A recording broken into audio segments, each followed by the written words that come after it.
আচ্ছা, হায়ার ম্যাথের অনুশীলনী কত? দ্বিতীয় দ্বিতীয় অধ্যায় বীজগণিত রাশি, এটার অনুশীলনী দেখো 7 নাম্বার অঙ্ক। 7 নাম্বার অঙ্কে ক নম্বরে বলছে রাশিটি চক্রক্রমিক কিনা দেখাও। রাশি কোনটা? f of x, y, z সমান দেওয়া আছে x cube plus y cube plus z cube minus 3xy z। এটা চক্রক্রমিক কিনা এটা দেখার জন্য আমাদের কি যাচাই করতে হবে? যাচাই করতে হবে সেটা হলো আমরা লিখবো যে এখানে x এর জায়গায় বসাবো y। খেয়াল করে দেখো এখানে f of x এর জায়গায় আমরা y লিখবো, y এর জায়গায় বসাবো z, আর z এর জায়গায় বসাবো x। এই পাশেও তাই, যেখানে x আছে সেখানে কি লিখবো? y। এরপরে y যেখানে আছে সেখানে লিখবো z, প্লাস z যেখানে আছে সেখানে লিখবো আমরা x, মাইনাস 3x এর জায়গায় y, y এর জায়গায় z, z এর জায়গায় x। তারপরে এই লাইনটাকে সাজাবো, আমরা সাজানোর চেষ্টা করবো, দেখি সাজালে কি হয়। সাজালে x cube plus y cube plus z cube minus 3xy z, মানে পূর্বে যে রাশিটা ছিল সেটাই বের হয়েছে। যদি চেঞ্জ হয়ে যেত তাহলে এটা চক্রক্রমিক হতো না, যেহেতু পূর্বের রাশিটার মতনই বের হয়েছে এই কারণে, মানে পূর্বের রাশি যা ছিল সেটাই বের হয়েছে, অর্থাৎ f of x, y, z এটাই বের হয়েছে। তাহলে আমরা এখন এটাকে বলতে পারবো যে অতএব রাশিটি চক্রক্রমিক। রাশিটি চক্রক্রমিক। চক্রক্রমিক দেখাতে বললে শুধু এতটুকুই যাচাই করতে হবে আমাদের। যদি চক্রক্রমিক দেখাতে বলে তাহলে এতটুকুই যাচাই করতে হবে। এরপর আমরা আরেকটা অঙ্ক করবো, তাহলে আরেকটু ভালো বুঝতে পারবো। দেখো এটা বুঝতে পারলে কি, এটা করে ফেলে, তুলে ফেলো।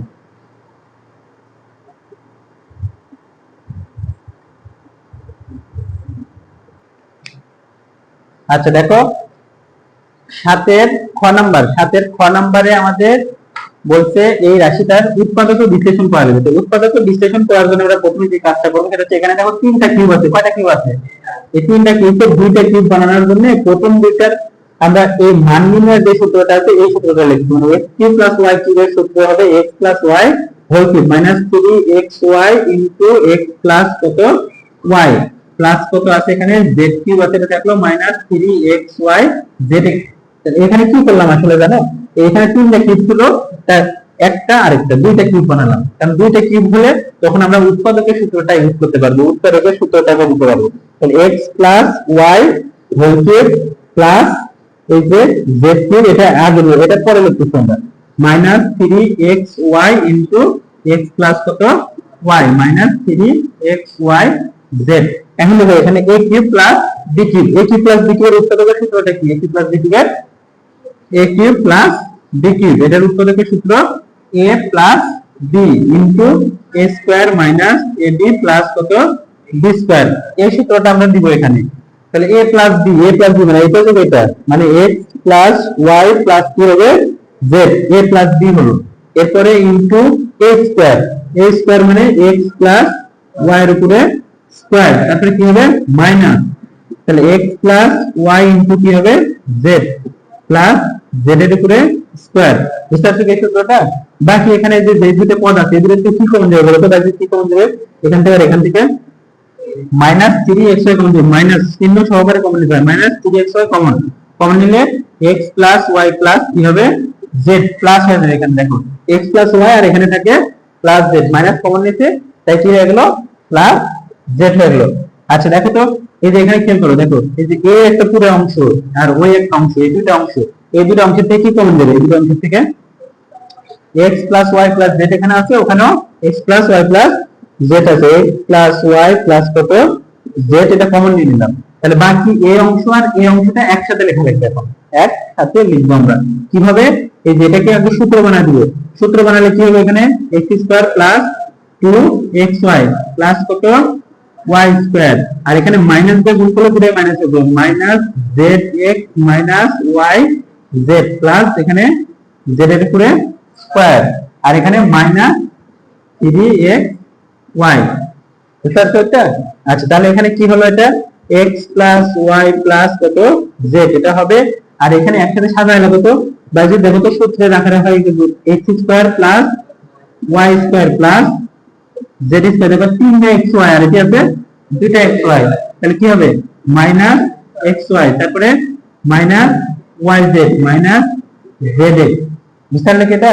তাহলে এটা হচ্ছে আমাদের উৎপাদক বিশ্লেষণ। এটাই কি বলছে, আর তারপরে অংশ আরেকটা বলছে এখানে দেখো, এখানে শুধু উৎপাদক বিশ্লেষণ শেষ না, উৎপাদকে বিশ্লেষণ করো, করা হলো উৎপাদক বিশ্লেষণ। এরপরে বলছে যদি f of x, y, z সমান 0 হয়, তাহলে আবার কি বলছে, আবার আবার কি বলা আছে, আবার প্রশ্ন মতে f of x, y, z এটা সমান কত, 0। তাহলে এটা সমান 0 মানে এটা সমান তো এটা বের হলো, তাই না? এটা সমান 0 হওয়ার অর্থ এই পুরোটা সমান কি হবে, 0 হবে। তাহলে আমরা এখানে কি লিখতে পারবো, x প্লাস y প্লাস কত z into x square plus y square plus z square minus xy minus yz minus zx equal 0। এখন এখানে দেখো প্রশ্নে বলে দিয়েছে যে নট ইকুয়াল 0, কি not equal, x plus y plus z এটা নট ইকুয়াল 0। তাহলে x plus y plus z এটা নট ইকুয়াল 0 হলে, এটা নট ইকুয়াল 0 হলে এটা সমান কি হবে, 0 হবে। তাহলে আমরা এখানে লিখব যেহেতু x plus y plus z not equal, তাহলে অতএব এই যে এটা যেটা দেওয়া আছে x square plus y square plus z square minus xy minus yz minus zx equal 0। তাহলে অতএব আমরা অতএব দাও বা এখানে বাদ দিয়ে দাও, কোনো সমস্যা নেই, ওই মাইনাসের অংশটা ওই পাশে বার করে দাও। তাহলে x square plus y square plus z square সমান কি হবে, xy plus yz plus zx। এটা আমাদের প্রমাণ করতে বলছে, মানে এখানে দেখো প্রমাণ করতে বলছে না যে এত সমান এত, দেখাও দেখাও যে এত সমান এত। বুঝতে পারলে মিষ্টিকা?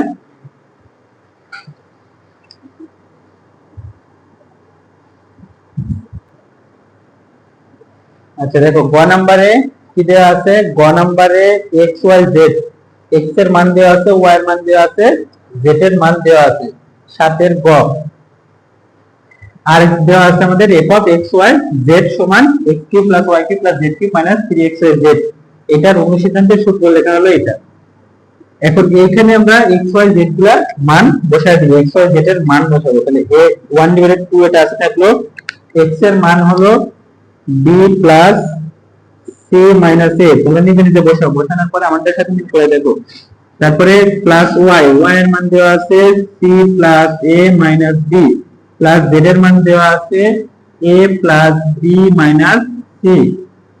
আচ্ছা এরপরে আমাদের আবার এখানেও মান বসাবো, পুরো সব জায়গায় মান বসাতে হবে।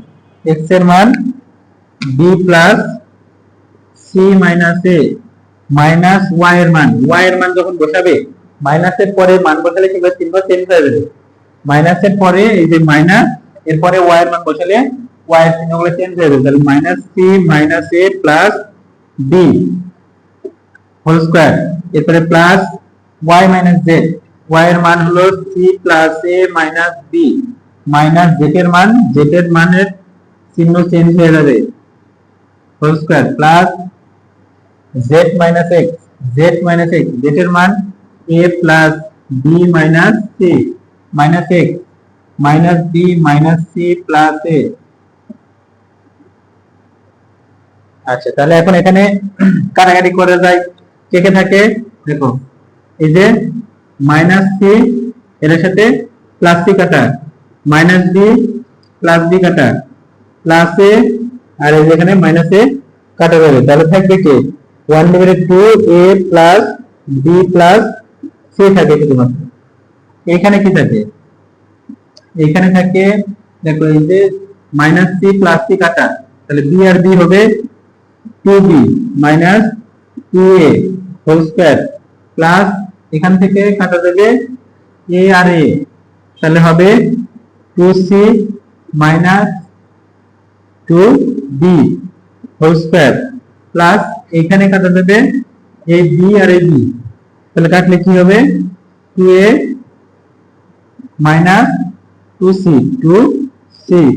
Whole square. আচ্ছা এরপরে 1/2 এটা থাকলো, a plus b plus c এটাও থাকলো।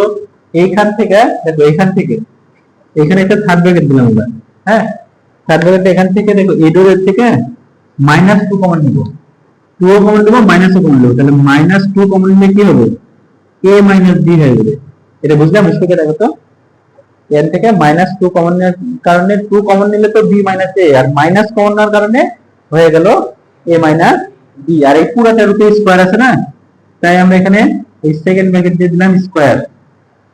পরেরটার থেকেও তাই, প্লাস দেখো এখানেও তাই, এখান থেকেও -2 কমন, -2 কমন নিলে b - c এর উপরে স্কয়ার। বুঝতেছো এটা কমন নেওয়াটা, বুঝছো? আচ্ছা, তারপরে এখানে প্লাস -2 কমন নিলে c - a,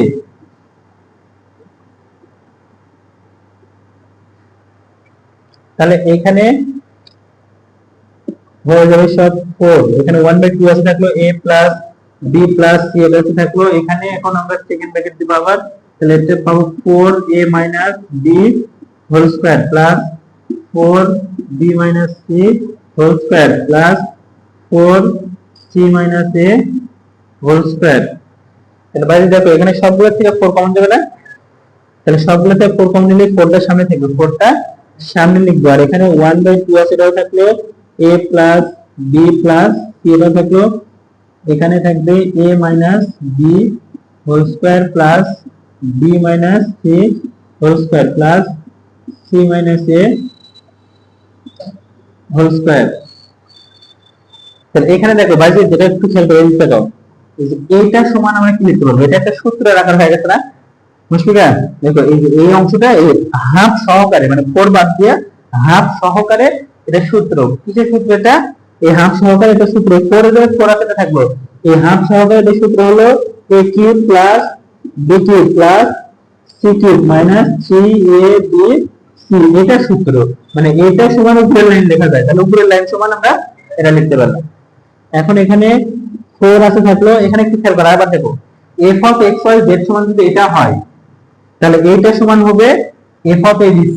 দেখো f of x y z সমান x y z 3x y z, তাহলে a cube to c to 3abc, এটা সমান কি হবে f of a b c, নামতে পারো এটা। দেখো f অফ, তাহলে কি সমান কি বের হলো আমাদের, f of x y z সমান বের হলো 4 ইনটু f অফ abc, নামতে পারো কথা।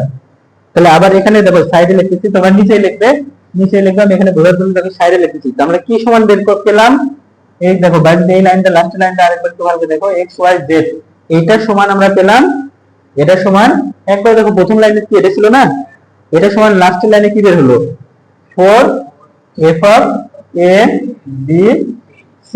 দেখো আমাদের প্রশ্নে কি বের করতে বলছে, দেখো তো প্রশ্নে বলছে অনুপাত আকারে লেখো, কি আকারে লিখতে হবে, অনুপাত, এই যে f of a b c আগে, তারপরে f of x y z সমান 1:4, এটা না 1 ভাগ 4 বানানো লাগে, কি বানানো লাগবে 1 ভাগ 1:4, মানে কি 1 ভাগ 4, তাহলে এখানে 1 ভাগ 4 কিভাবে হবে বলতে, এটা 1 ভাগ 4 কিভাবে হবে, এই 4 কে তুমি যদি এদিকে পার করে দাও তাহলে হবে 1 ভাগ 4, নাকি বুঝতে পারোনি কথা? আরে শোনো আমার দিকটা নাও, এই দিকটা নাও, দেখো এই দিকের এটা আমরা ওই পাশে ভাগ করে দিব, তাহলে যে এই কিছু না থাকলে কি থাকবে 1, তাহলে আমরা এখানে লিখবো 1 ডিভাইডেড কত 4, কোথা থেকে আসলে 4, এই পাশ থেকে এই পাশে ভাগ হয়ে আসছে, সমান এই পাশে আছে f অফ a b কত c divided f of x y কত z, বুঝলে এটা? তাহলে এখন ভাগ মানে অনুপাত, ভাগ মানে অনুপাত আকারে লিখতে পারবেন, তাহলে অতএব এই পাশের অংশটা আগে লিখতেছি, দেখো f of a b c অনুপাত f of x y z সমান হচ্ছে 1:4, 1:4, এটা আমাদের প্রমাণ করতে বলছে।